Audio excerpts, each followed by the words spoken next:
All right, lads. So today we have another Rebirth for Souls character trailer to react to. In this case, Sajin is officially here. Long overdue at this point. Damn, he was already swinging at me. Okay.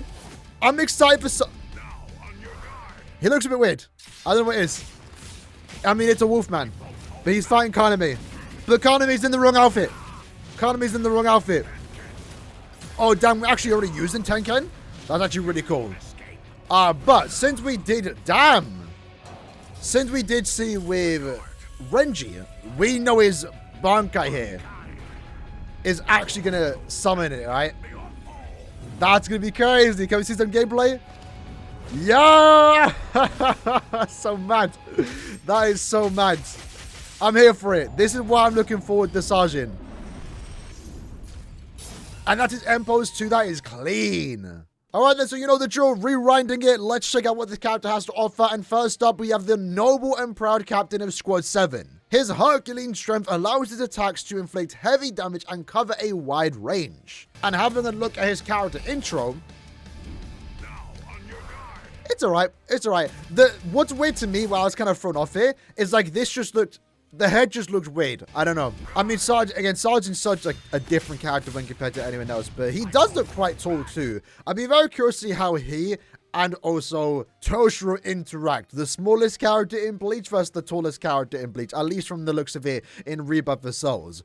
First up, we have his signature move, Activate Tenken. The first time used prepares Tenken. And has Tenken always been spaced? Ten and Ken, it's different words. I always thought it was together. But the second time Sajin does use this particular attack, his signature move, it will thrust a huge sword downwards on the opponent, and the huge sword itself covers a wide area and can attack the opponent even at a distance. And then we actually have a look here of an example of the attack.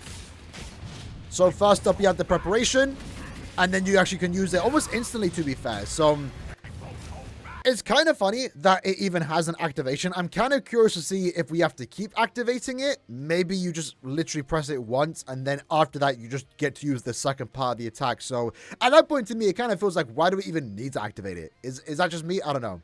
Maybe you got to do it every minute or so, every time you lose a potential Konbaku. Either way, the animation that we do see seems relatively fast, even if you do have to activate it. Seems like you could do it at a distance and then still get off the attack before your opponent even hits you. So that attack in of itself, his signature move, the one that he can spam, seems pretty good thus far. His spiritual pressure move 1, Divine Punishment, summons the arm of Kokujo Tengen-myo. It rushes forward and sweeps a wide front area. Even if the opponent attacks in the middle of the move, it is possible to ignore it and attack forcefully. So he basically has super armor. If he does this attack, you have to be blocking. Otherwise, you're getting attacked. And actually using that as an example, Kaname is kind of like rushing towards him. Pretty good range on this. What I'm really liking about Sajin thus far is that obviously the big thing about him, punish side, is the Bankai. But I really like that even before using the Bankai, before awakening, we are seeing the big parts of Tenken, part of the character's kit. His signature move and also spiritual pressure move does have Tenken,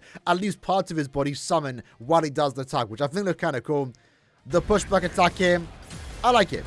Do we get to see a swing though? Is that his signature one?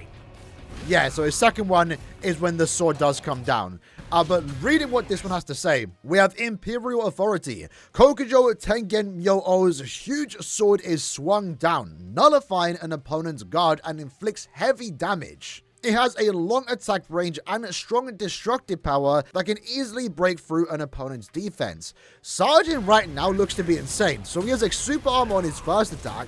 His second attack can hit from afar, and the third one, a massive swing that can break through the enemy's defense or nullify their guard. Like, that's crazy.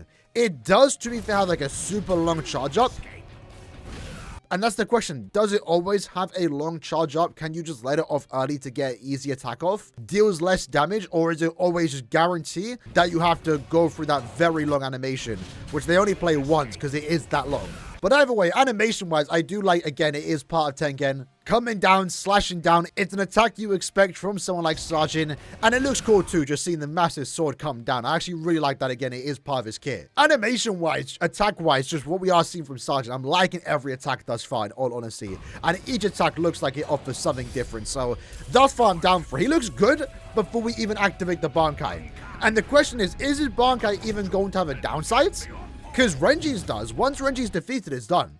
It's over. Let's find out if he actually offers the same thing. So by releasing Bankai, Kokujo, Tengen, Myo, Komamura's attack range and power are greatly enhanced. Komamura gains immense power that overwhelms opponents, but his Bankai will be cancelled when his Reishi is depleted or a certain amount of time passes. So real quick, I don't recall Renji's being the same. I don't believe Renji's Bankai was cancelled after a certain amount of time, so I think that's specifically to Sajin, at least as far as I do remember. But going back to one question I had earlier, after the Bankai is cancelled, actions using Tenken signature move will no longer be available, and it will become difficult to attack opponents from a distance. So that's one thing you gotta keep in mind. So his signature move basically becomes useless once the Bankai is cancelled. And if you use it, it is eventually going to get cancelled, right? You only have it for 1 HP bar or for a certain amount of time. As far as we are concerned right now, we have no idea how long that time is. If it's only a minute, that's, you know, depending on how long it is, will depend whether I want to use the Bankai as soon as I get it or near the end when I feel like I can gain the advantage. The good thing from what we saw with Sajin thus far, though, is that his overall kit, his signature move,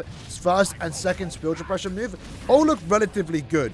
Like, he looks to be a solid character without needing to awaken, and I think that's kind of the point. The awakening for him, it really is going to be a last trump card. And hopefully when you activate it, you know, that's all you need. That's all you need. But if you're having a closer game, you might want to save that awakening for the end. And that's where his first and second spiritual pressure move are going to come in clutch. And again, animation-wise too, really cool that we get to see Tengen from afar like that. That's going to be really fun. And I'm also wondering now, what happens if Sajin and also Renji both activate their awakenings? Do they just have like a massive giant standoff? That'd be funny to see. That'd be funny to see. I'd be curious to see what happens when both of them activate it. With that said, though, in terms of animations, what we're looking here for the Keycon moves and also finishers. Do I recognize any attack in particular? We have a normal slash down with Sajin there. Nothing in particular. Just a normal slash. But again, I gotta say, the end animation there with him sheathing his sword and Tengen doing the same thing is actually really cool. It's actually really cool. So, Squad 7, Sajin, tremendous destructive power and range from Bankai and also Tenken abilities. So, pretty cool stuff. I'm actually very excited for Sajin, in all honesty. In terms of where I'm going to add Sajin onto our list, however, right now, honestly, I'm feeling top of excited. I'm a Sajin fan. I like Sajin. I'm a bigger fan of Sajin in 1000 Year Blood War. And if this was a 1000 Year Blood War Sajin, it'd be in potential main, in all honesty. And even if it wouldn't make sense, I'm still holding out on a potential human Sajin costume, because we do know we are getting 1000 Year Blood War costumes in this game. Even though we are getting 1000 Year Blood War DLC, I just don't see Sajin being part of that, even if we were ever to get a second DLC pass. But in terms of costumes that I would like to see, I'm hoping that we do get Sajin with the helmet on, where you can't see his face. That would be kind of cool if we can get it. And I think it is likely we are going to get that too. But with that said, with Sajin now being shown, I'm pretty confident that is every playable captain revealed in this game. Right now, we're only missing 2 captains, that being Jushiro and also Retsu, and I don't expect any of them to be playable.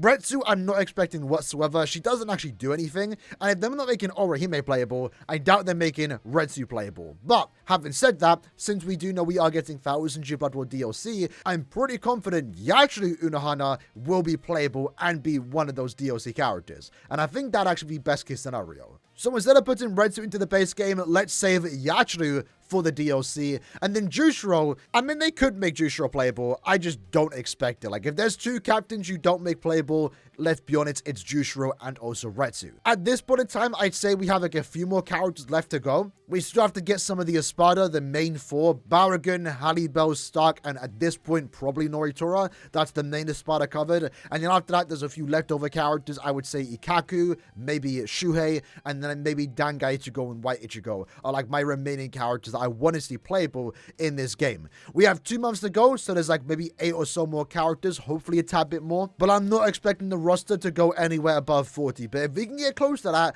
that's overall pretty good. Because thus far, we've gotten the most important characters. We're just missing a few Espada, a few Lieutenants, and also Dangai Ichigo. With that said, though, let me know in the comments below what you guys thought about Sajin. I thought he looks pretty cool. I'm curious to know what you guys have to say. And let's see you guys next time. Take care and peace.